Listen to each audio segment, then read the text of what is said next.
ಪದ್ಮಗಂಧಿ ಎಂಬ ಸಿನಿಮಾದ ಬಗ್ಗೆ ಒಂದೆರಡು ಮಾತು. ಶೀರ್ಷಿಕೆಯಲ್ಲಿ ನಾವು ನೋಡಿರುವ ಹಾಗೆ ಪದ್ಮಗಂಧಿ ಅಂದರೆ ಪದ್ಮದ ಒಂದು ಸುವಾಸನೆ, ಅಂದರೆ ಇದರ ಪರಂಪರೆ. ನಮ್ಮ ಇತಿಹಾಸವನ್ನು ನಾವು ಅವಲೋಕಿಸಿದಾಗ ನಮಗೆ ಅಲ್ಲಿ ಹಲವಾರು ವಸ್ತುಗಳು ಅಥವಾ ಪರಂಪರೆಯನ್ನು ನಾವು ಉತ್ಕೃಷ್ಟ ರೀತಿಯಲ್ಲಿ ತೆಗೆದುಕೊಂಡಿರುತ್ತಾರೆ. ಅದರಲ್ಲಿ ಈ ಪದ್ಮ ಪುಷ್ಪವು ಒಂದು ಎಂದು ಹೇಳಿದರೆ ತಪ್ಪಾಗಲಾರದು.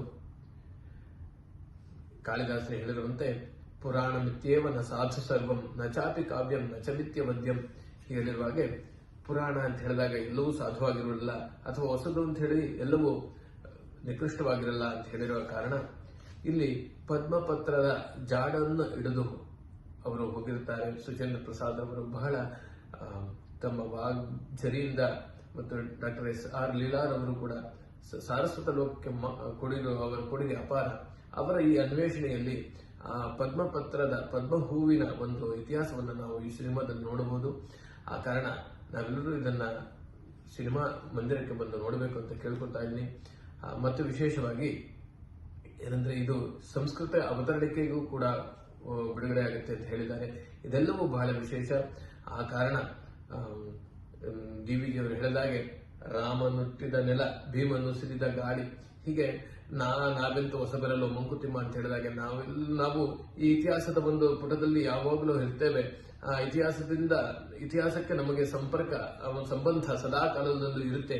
ಈ ಕಾರಣ ಅಲ್ಲಿ ಕಾಣುವ ಕೆಲವು ವಿಷಯಗಳು, ಮಾಧ್ಯಮಗಳು, ಉದಾಹರಣೆಗೆ ಕಮಲದ ಹೂವು ಅಂದರೆ ಪದ್ಮ ಪುಷ್ಪ, ಇದರ ಬಗ್ಗೆ ತಿಳ್ಕೊಳ್ಳಬೇಕಾದದ್ದು ಕೂಡ ಎಲ್ಲರಿಗೂ ಸಹ ಅವಶ್ಯಕತೆ ಅಂತ ಭಾವಿಸ್ತೇನೆ.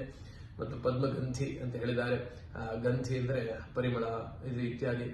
ಪದ್ಮಗಂಧಿ ಅದು ಸಮುದ್ರದಲ್ಲೇ ಹೆಚ್ಚಿಗೆ ಸಿಗುವ ಕಾರಣ ನಾವು ಹೆಚ್ಚಾಗಿ ಬಹಳಷ್ಟು ಜನ ಅದನ್ನು ಗಮನಿಸಿರಲ್ಲ.